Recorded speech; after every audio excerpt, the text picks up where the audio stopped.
Okay, so what I want to do today is just draw some conclusions from Machiavelli's The Prince, especially drawing from the last couple of chapters. Chapter 25, What Fortune Can Affect in Human Affairs and How She May Be Withstood, and Chapter 26, which is the last chapter in the book, An Exhortation to Liberate Italy from the Barbarians. And what these two chapters convey really strongly is one of the biggest goals for Machiavelli, the unification of Italy. Remember that Italy was not a united country in Machiavelli's time, and it wasn't going to be for a long time to come. But it becomes very apparent that Machiavelli has this dream of Italian unification, the unification of a nation of people who identify through their ethnic, cultural, and maybe even religious similarities. So throughout this book, we have seen Machiavelli present himself as many things, as a aide to the prince, somebody who would like to get back in the good graces of the Medici family and get a job, which he certainly did.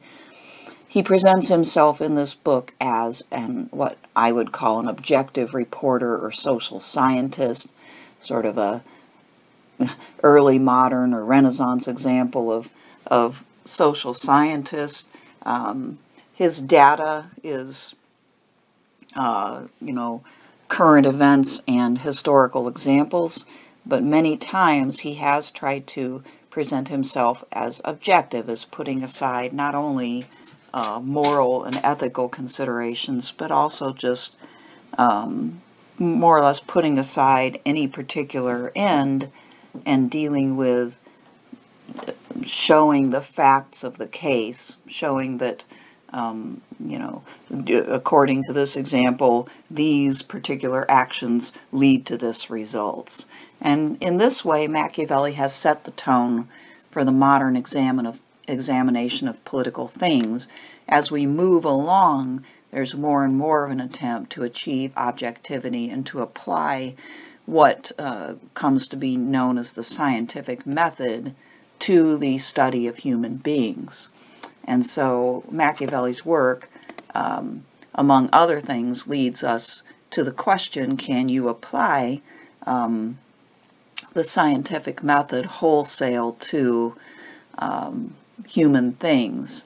And does Machiavelli? Probably doesn't quite actually achieve that, but he starts that aspiration. His teachings have also been viewed as dangerous because he criticizes and rejects the old moral standards. So one of the things that you'll see in modern discourse about Machiavelli, really actually from the time of his writing on, is a criticism that Machiavelli is deteriorating or eroding values that need to be preserved in order for civilization to be preserved. And so, we see Machiavelli does lower our expectations for human behavior. He's not an idealist. He doesn't spend time talking about what we should do. He talks about what rulers and would-be rulers do, and it's often very immoral and sometimes appalling, and he treats this as the norm. He does not, like the idealist, ask people to change on the inside, to change their character or their soul, as Socrates would put it.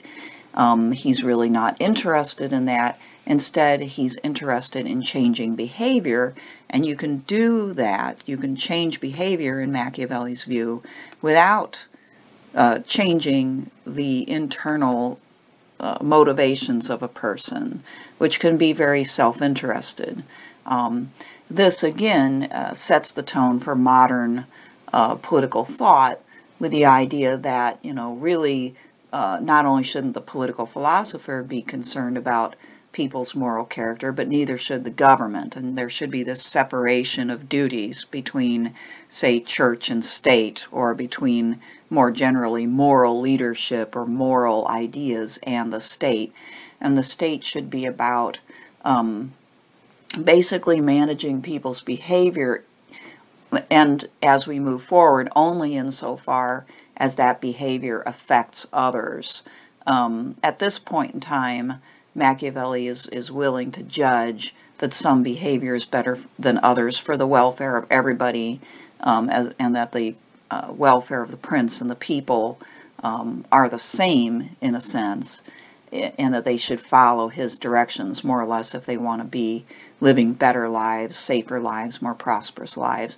Later on, we get to the point where the philosopher is more likely to say there's no way anyone can know what behavior is best, ultimately, except for that we need law and order. We need some way to make sure that people don't harm each other. So, I guess the amount of statements of public good kind of gets fewer and fewer. Get down. Okay. So, but at the end, in these last few chapters, these last two in particular, Machiavelli's essence as a sort of new Italian patriot comes through. Again, remember, the very idea of an Italian patriot is just brand new, because there was no Italy. There were these principalities and republics and various city-states and regions and so forth in Italy, and people would be loyal to a particular leader, right? A leader of a tribe, so to speak, a leader who, either by inherited rule or by conquest, took a particular area, and they would be loyal to that leader. But the idea of being loyal to something bigger, to being, loyal to a larger state, the idea that the legitimacy of the state would be tied up with unification of a particular type of people, in this case the Italians, that's really brand new. So the very idea of patriotism, such as we would know about it today, such as we might experience it today, was just not really on the radar screen of people back then.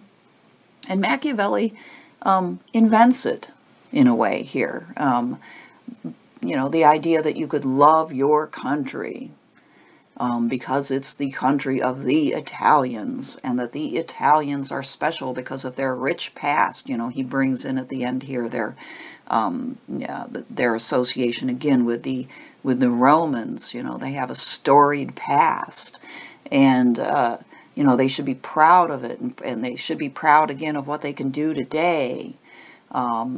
So all of that is new. He has already argued that the interest of the people coincides with the prince's true interest, and that's a sort of proto-social contract in a way.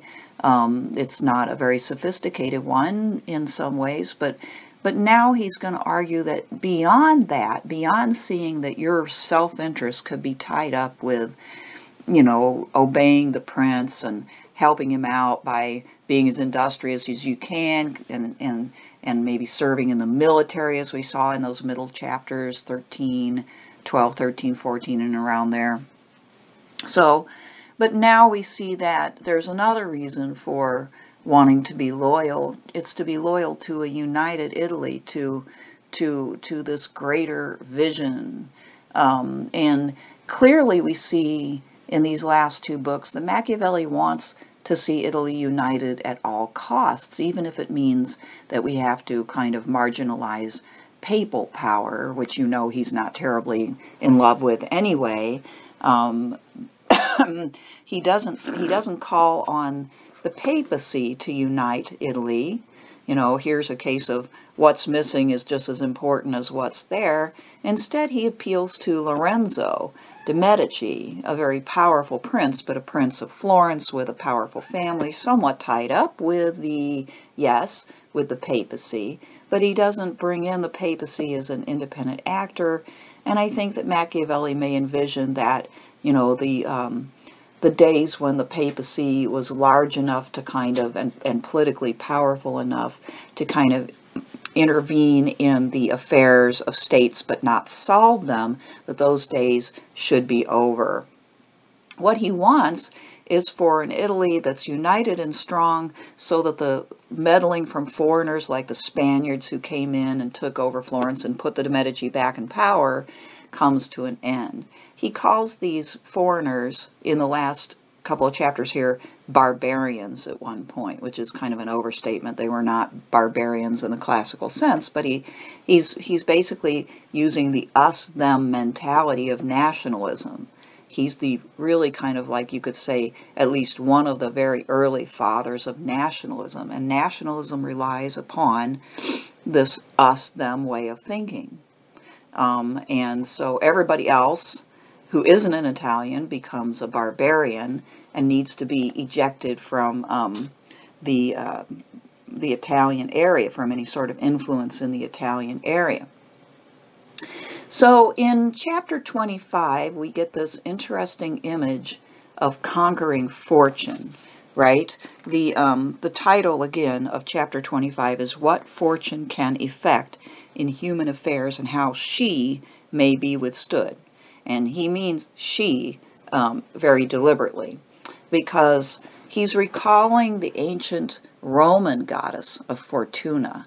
Now this becomes, by the way, a tactic that is used in 20th century nationalism, where there was an attempt to bring back, both the Italians and the Germans tried to bring back older gods and goddesses and older images that were more, in their view, more sort of like basic and primitive, and went more in line with the vision of sort of unification and political power than the Christian God and the images that come out of Christianity. So he's harking back to this goddess Fortuna, who represents chance, fate, right? And he says about this goddess, though, that the Italians are ruled by Fortuna too much, that they are, both prince and people, too fatalistic. He criticizes the Italian nature at this point as giving her too much power over their lives. And maybe this is because of their Christian beliefs and faith to the extent that they had them,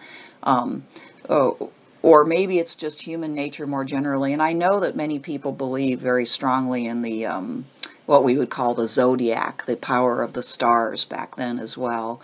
And so, you know, they believed, he says, that fortune and God rule the world, and that ultimately they are simply doomed to be more or less actors in a play written by somebody else, namely God or fortune. And this is their excuse. There's a strong criticism here that the Italian people have kind of shrugged their shoulders and given up, and they don't have much of a vision for how things could change. They put up with fate because they have come to accept it. Much later, Karl Marx criticizes Christianity in a similar sort of way, arguing that, as you probably know famously, he says religion is the opiate of the masses, meaning that it more or less gives them a route so that they don't have to, a route out of criticizing the existing economic and political structures, where they can simply accept what's going on. So, at the beginning of chapter 25, Machiavelli claims that actually, even though Italians think that fortune rules their lives, that fortune, or what chance or life throws our way, actually governs only about half our lives, and we govern the other half. Near the top of the chapter, he says, "Often when I turn the matter over, I am in part inclined to agree with this opinion, which has had the readier acceptance in our own times from the great changes in things which we have seen and every day see happen contrary to all human expectations. Nevertheless, that our free will not be wholly set aside, I think it may be the case that fortune is the mistress of one half of our actions and yet leaves the control of the other half, or a little less, to ourselves. Now, he's going to go on and really claim that we have even more control than that, but you know Machiavelli, he starts with, you know, the understatement. But even right here, he's saying something that at a deeper level is somewhat blasphemous, in the sense that he's saying we human beings are in control of at least half or around half of our fate. Okay? And God or fortune governs about half. Okay? So it's a rather bold statement when you think about it. Again, very modern. As we move forward into the modern era, it becomes commonplace to more or less assume that human beings are largely in control of their fate and can control their environment writ large, you know, speaking broadly, not just nature, but control everything around them so as to mitigate, minimize the effects of all sorts of natural and, I would say, mass disasters. Okay? So, now, to make this really concrete, he uses a metaphor. Well, that's kind of funny. Metaphors are concrete in a way, though, because they give you an image so that you can imagine what a person's talking about. Here he likens fortune to kind of a natural disaster, in this case a flood. So he says, and I would liken her, fortune, to one of those wild torrents which, when angry, overflow the plains, sweep away trees and houses, and carry off soil from one bank to throw it down upon the other. Everyone flees before them and yields to their fury without the least power to resist. And yet, though this be their nature, it does not follow that in seasons of fair weather, men cannot, by constructing weirs and moles, which are embankments basically, and, you know, trying to dam up the river, take such precautions as will cause them, when again in flood, to pass off by some artificial channel, or at least prevent their course from being so uncontrolled and destructive. And so it is with fortune, who displays her might where there is no organized strength to resist her, and directs her onset where she knows that there is neither barrier nor embankment to confine her. Okay? So, like with any metaphor, you have to ask yourself, what's he really talking about here? He's taken us part of the way already by saying, just, you know, fortune is like this river that floods. And once the flood has happened, once it's going on, okay, think of a tsunami or, you know, a hurricane and the floods that can happen with hurricanes, right? Once it starts to happen, all you can do is hopefully try to survive. You try to get out of the way, you do whatever you can, but you cannot change the events then. But if you think about it ahead of time, if you prepare with what he calls some artificial channel, weirs and moles, basically structures, or, you know, changing and molding the earth, you can deviate or you can protect from this water. You can deviate the flow of the water. So, like this flood, that you can't prevent it from happening, but that you can mitigate its effects on you. So, fortune generally, he's saying, can be controlled in a way. The effects of fortune can be controlled. So the embankments that he's really talking about here have to do with political floods and the preparations that the prince or the government can make ahead of time to make sure that nothing too terrible happens. All right, so what would the prince's embankments be? They'd be things that that Machiavelli's been talking about, the stuff that we talked about last time when we were covering the various aspects of Machiavellian virtue. You know, all the advice that's in Machiavelli's book about dealing with advisors, about how to not overtax the people, about how to make sure that you give them good government, about how sometimes you need to punish people so that people know that they cannot be disobedient. You know, the idea that you should arm the common people, and to arm them you have to give them good government that they can believe in. All of these pieces of advice are the embankments, the preparations that the prince has for the political floods. The political floods being things like, you know, spies and saboteurs from within who might try to overthrow your government, attacks from foreign enemies, corruption of your the people around you. I mean, all of these problems that rulers have around the world are the floods.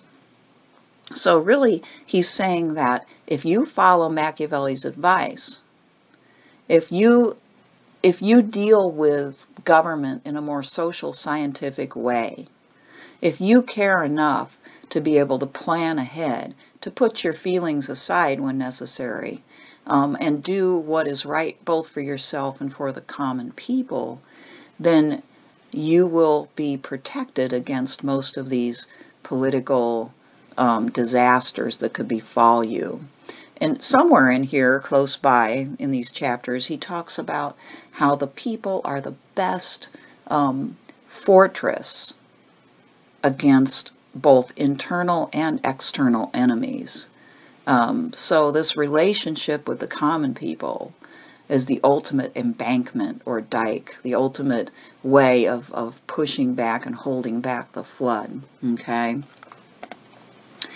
And this is why the nature of the prince is important here. And remember, I talked about how, if anything, Sun Tzu, as a realist, probably leans towards the more older, experienced nature, because such a nature, in his view, is necessary for kind of holding your breath and waiting until you know you have the right plan. And Machiavelli definitely wants a prince who is capable of planning and thinking. But but he wants someone with a real strong vision and the boldness to carry it through. And so in his imagery, he is willing to entertain the more youthful rulership. Okay? Not that such a ruler is going to be reckless, right? So Machiavelli just envisions that it's possible for a younger ruler to be also calculating, okay? But at the same time have this boldness of spirit necessary. So the type of nature that a prince needs in order to carry out the vision Machiavelli has of unification of an entire area into a nation is bold, impetuous, and ready to dominate. In this case, he uses the maybe unfortunate image of the goddess Fortuna here again, and says some things that are, like, by today's standards, kind of appalling, but they wouldn't be so much. You remember, back then, he would be writing to a male audience, pretty much. He's using a stereotypical way of speaking about women, and he's bringing back in this image of the goddess Fortuna, this force that people think is beyond their control. So he says at the end of chapter 25, "To be brief, I say that since fortune changes and men stand fixed in their old ways," which he doesn't like. See, he's trying to criticize this. You need to be flexible, not static or fixed in your old ways. But he says, "I say that since fortune changes and men stand fixed in their old ways, they are prosperous so long as there is congruity between them." In other words, when their old ways work because the times fit their old ways. But they are not prosperous. They are the reverse when it is not. Okay? So if you stick to the way that you've always been doing things, and the times are not right for that approach, you are going to be ruined. Okay, so this is a call for flexibility and boldness. And he says, of this, however, I am well persuaded that it is better to be impetuous than cautious, for fortune is a woman who, to be kept under, must be beaten and roughly handled. And we see that she suffers herself to be more readily mastered by those who so treat her than those who are more timid in their approaches. And always like a woman she favors the young, because they are less scrupulous and fiercer and command her with greater audacity. Okay, so lots to dislike there as far as his attitude towards women, but this stereotype fits what he's trying to say. Fortune, as in what life throws you, it respects more the bold who are ready to take rather grand gestures and grand moves, rather than the person who is timid, right? The person who is fierce and commanding gets the attention of fortune. In other words,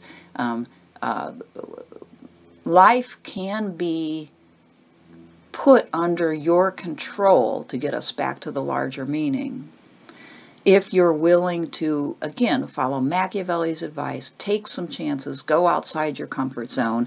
In the case of Lorenzo de' Medici, it might mean, instead of being buddies with the church and trying to just, I don't know, more or less intrigue and gain power in Florence and try to hold on to it, to think bigger, to think about becoming the not only the master of Italy as a nation, but a founder. Like a founder, such as Machiavelli has previously referenced, the mythical founder of ancient Rome, for instance, Romulus, or Romulus and Remus he talks about. Okay, so here we have an appeal to more than self-interest, but to glory. And boy, do you see it in chapter 26, an exhortation to liberate Italy from the barbarians, where he quickly turns to these great founding figures, and one that we've talked about before a lot, Moses, okay? And he likens or tries to compare Lorenzo de' Medici, the ruler of Florence, with Moses. Like he could be a Moses-like figure. Moses, remember, united the Israeli people, or the Israelites, into this nation that could escape from the slavery in Egypt. He takes them out into the desert. They wander around for 40 years. They encounter foes. They have problems. He does miracles.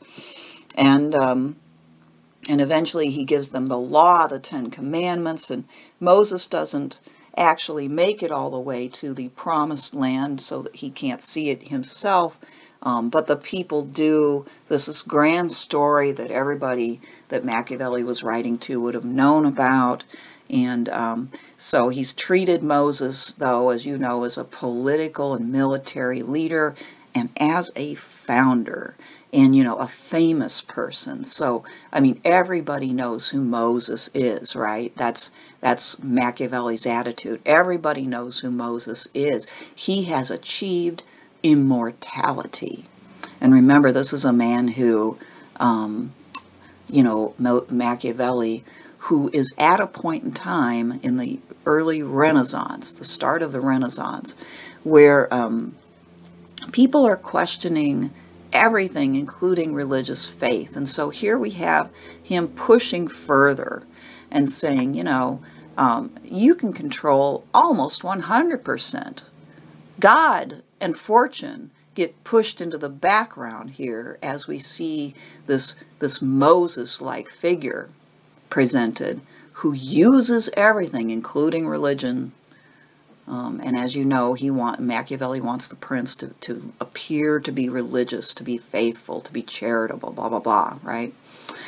Who uses everything in order to found a nation, and whose benefit is not immediate, but off in the future, after he's dead.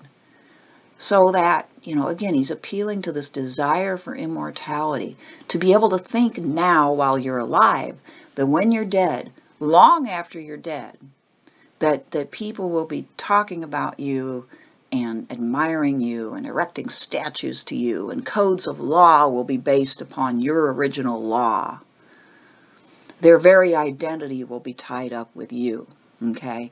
So yes, he appeals to Lorenzo's sense of glory and immortality, and he talks about Italy as clay or matter upon which Lorenzo can impress his form. In other words, he's saying, Lorenzo, you can take the Italian people and unify them and create a monument, an everlasting monument to yourself in the founding of a nation, and you will become one of these godlike figures, like the American founders are in some ways to the Americans, right?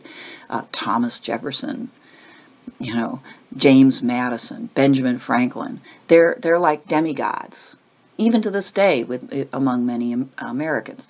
So this is the appeal. Like, Lorenzo can imagine that, you know, he will go down as this incredible, illustrious figure, and the founding of the nation will be his monument. Okay?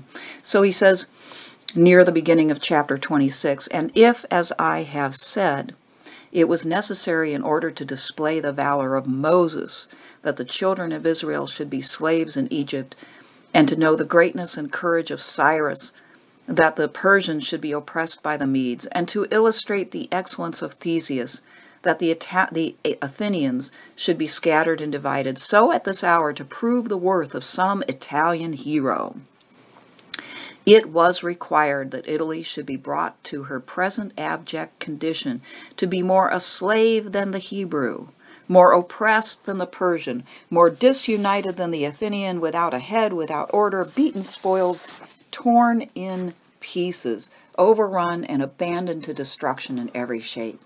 Well, I mean, there's maybe a little bit of an overstatement, but he's presenting the Italian division, the way they war amongst themselves, the way they're often meddled with and invaded by other powers, as a total catastrophe. But here again, see, it's a golden opportunity. He wants Lorenzo not to trivialize this, but to turn lemons into lemonade here. You know, he's got to be able to see that bad fortune can be turned to his good fortune. That reminds me of a teaching by Naomi Klein in the book The Shock Doctrine. Naomi Klein's a contemporary writer, wrote this book, The Shock Doctrine, among many others. And she basically says this isn't a tried and true tactic of political leaders of all times, but particularly in modern times, that you can use what she calls a shock, whether it's like I don't know, a recession, a natural disaster still of some kind, and basically use that to create new things as an opportunity. It's sort of like it sweeps the area clean, and then you can erect whatever it is that you want on the property, so to speak. So this idea is one that is, you know, has been well observed and followed over a long period of time since Machiavelli. I might point out that Lorenzo, in Machiavelli's view, was probably very well suited for this mission of Italian unification because of this contact, or this association with the church. The de' Medici family had always been tried to have been an influence in the church. In this case, Lorenzo's uncle was the current pope, and so Machiavelli is able to say, in his own clever way, that God and fortune are on Lorenzo's side, meaning that he may be able to at least get the church to stand down and not oppose, and probably be able to get the church to help in his mission of unification of Italy, whereas if the church was against you, it would be difficult to achieve this grand plan, because, as you know, the church was a rather influential and large entity at this time, geographically even, and was capable of mustering its own forces and getting allies to oppose such things. So, we find at the end of the chapter that Machiavelli calls on Lorenzo to raise that citizen army Remember how important that was to Machiavelli's overall plan, his scheme. You have to arm the citizens to create a large fighting force. You have to provide good government. You have to give them something worth fighting for so they will not turn against you. So he envisions this massive popular army, and he appeals again to the ancient Roman virtue. He says, virtue in Italian hearts is not yet dead. In other words, remember what people in this area have done in the past. Look around you at the old monuments. Realize that we're still talking about these Roman leaders, right? The Caesars, right? We're still talking about the mythical founders of Rome, too. And so we have this example that we can do this, right? Machiavelli's vision at the end here, then, is very nationalistic, very patriotic. And I want to emphasize again, this is the beginning of this way of thinking. Previously, you had personal loyalties. You know, whether it was the barbarians with their chieftains, or the civilized, so-called civilized people of Europe with their princes. You know, it was kind of like the type of loyalty that gang members might have to the leader of their gang, right? Certainly in feudalism, loyalty to your local noble. You know, that was the way people thought. That was the way people thought. You know, I will be loyal to this man, and then this man is loyal to that man who's above them, maybe. So, but you see, so this is like a huge change. And again, it sets the tone for modern aspirations. Nationalism, the idea of the nation state. Here we see it. For those of you who are interested in international relations or interested in studying conflict and peace, you know, we see the thought behind the development of the nation state going on here. Okay, so that's hugely important. We see also this throughout this book, the focus on providing order, safety, and the relationship between order and safety and prosperity, which I think many of you really understand well. I remember in a previous discussion we had about this that I felt like there was a lot of understanding of the relationship between order and prosperity. You have to have basic law and order, right? And so there's a lot of that in this book. But perhaps in the long run, because of everything he said about the power of the people, about the need for them to approve and be loyal to that larger vision, first to the prince, but then to this larger vision of the Italian nation state, it's possible that we can now link up his discussion of founding in the prince with his discussion of republican government in his larger work, The Discourses. There is a relationship between the two. I think in that video on Machiavelli, Henry Kissinger makes this point, that he sees The Prince as a book about founding, how to establish power, which requires the tactics of a prince, Machiavelli thinks. You don't found a republic as easily, because it involves a lot more people. But then the question then, how to maintain? Well, he starts that discussion in The Prince when he discusses the need for popularity, for popular acceptance, for a popular army, for, you know, cutting down the power of the nobles and increasing the power of the people, getting their loyalty and respect, and on, right? And then he continues that discussion in The Discourses about republican government. He would, in fact, be, and is deemed by almost everybody to actually be a republican thinker, meaning that he admires the popular form of government in which people, the citizens, have a say in government decisions and how it's run. He, in the long run, is not as much of a fan of princely or kingly rule as he is of something closer to democratic rule, but not. It's not democratic rule, right? But it is popular rule in which people are involved. So he begins this discussion of in what way should the people be involved in their government. And out of that discussion, we get proposals of a classical liberal nature in which power is shared at first between the king or queen, the nobles, and the common people, right? In constitutional monarchy. And then from there we go on and liberalize and democratize further, and we get our democratic republican form of government and others that deviate somewhat from it, but there's quite a few similarities amongst the European democracies. And it may further go on from there. But Machiavelli is one of the very first people in the Renaissance period who envisions this power of the people and the power of the nation state and the power of potential mass republican government.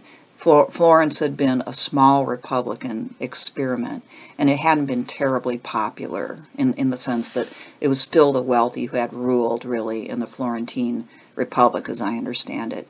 But Machiavelli's envisioning far more than that.